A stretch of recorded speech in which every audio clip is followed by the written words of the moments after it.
I'm just going to read out a prepared statement. I'm Robin Wight from FantasyWire, and I make the wire fairy sculptures.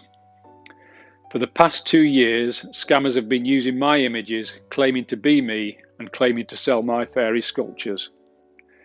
It's a very complicated problem, but I need to make a few things very clear.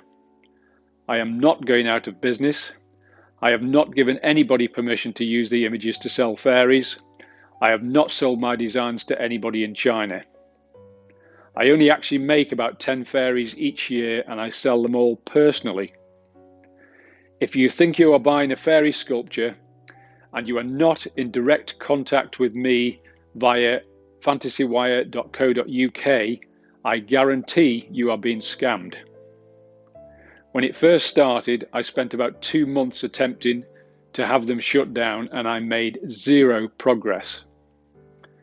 The law enforcement and even the UK government have all simply said, outside of our jurisdiction, you are on your own.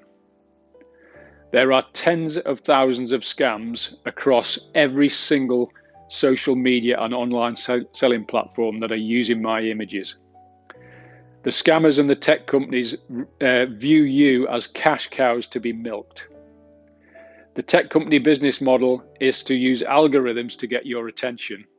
They then sell that attention to the scammers in the form of paid ads or a percentage of the sale. And I would estimate that if you were to remove fraud from these platforms, their revenue would be cut in half. The scale of the problem is that bad. So the tech companies rely on the scammers to make their billions. They prioritize profit over user safety every single time. Then they do not want to lose the scammers' business. They pretend to care, and they have to provide some means for a user to report fraud in order to create a legal defense. But they make reporting fraud as painful as possible, and they frustrate any attempt to get involved in any case bigger than a single ad. In my opinion, Facebook are by far the worst, and I would go so far as to say they are the most corrupt, immoral company on this planet. eBay completely ignored me for weeks until the BBC contacted them. They then removed every single fake ad the same working day, proving that it can be done.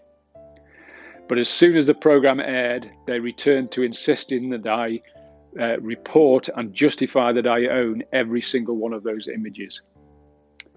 To be fair, at the peak, Amazon were very helpful, and they were removing approximately 1,000 fake products a week that we use in my images. I'm well aware of the scale of the problem, so thank you all for continually telling me that there's scams out there. And I'm extremely grateful to my fan base who helped me report them all, and that's about the only thing we can do until these companies are regulated. So thank you very much.